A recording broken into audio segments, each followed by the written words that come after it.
హీరోల్ని fate మార్చేస్తూ ఉంటుంది. అలాగే court success తర్వాత మీరు మళ్ళీ ఎలాంటి సినిమాలు చూస్ చేసి చేయాలనుకుంటున్నారు? అంటే ఇప్పుడు వరుసగా నాని కానీ వీళ్ళందరూ కూడా స్మాల్గా ఎదిగి ఇప్పుడు 100 crores క్లబ్లోకి, సో ఆ రేంజ్కి ఎదగాలని మీ కోరిక. మంచి కథలు చెప్తే పైసలు వస్తాయని మన ప్రూవ్ అయింది. సో ఇది ఒక ప్రయత్నం, సారంగపాణి జాతకం అనేది ఒక ప్రయత్నం. అండ్ ఇప్పుడు 100 crores 150 crores నంబర్ గేమ్ కంటే కూడా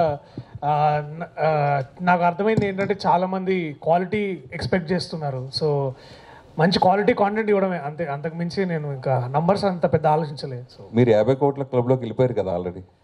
అవునా, ఎక్కడుంటుంది ఆ క్లబ్?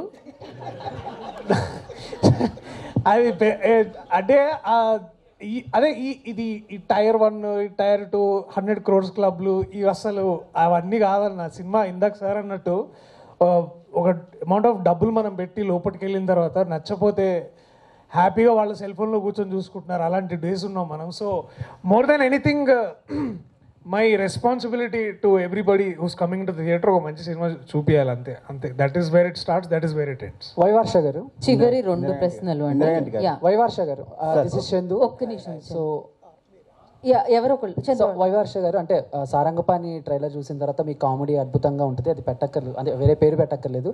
సోషల్ మీడియాలో మీ పోస్టర్ ఒకటి బాగా వైరల్ అవుతుంది, అండ్ ప్రభాస్ బంటి అని చెప్పేసి. సో మీ బ్యాక్ సైడ్ ప్రభాస్ గారి పోస్టర్ అండ్ వర్షాకాలం శుభాకాంక్షలు అని చెప్పేసి. సో ఏంటి, ఎలా ఉండబోతుంది అది? ప్రభాస్ గారి ఫ్యాన్కి ఏమైనా కనిపించబోతున్నారా స్పెషల్గా? ఆ క్యారెక్టర్ ఏమన్నా ఆ సినిమా ప్రెస్ మీట్ పెట్టినప్పుడు మాట్లాడదాం. ఇది అంటే ప్రస్తుతానికి వైరల్ అవుతుంది. అది ఇవాళ రిలీజ్ చేశారు. అందులో నేను ఐఎమ్ ప్లేయింగ్ ప్రభాస్ గారి ఫ్యాన్. ఇంకా lot more content come out of that film. But right now let's మన ప్రైమ్ ఫోకస్ అంతా ఈ Sarangapani. yes I'm more excited about ఈ ఫిల్మ్. Thank you. ఇప్పుడు వెన్నెల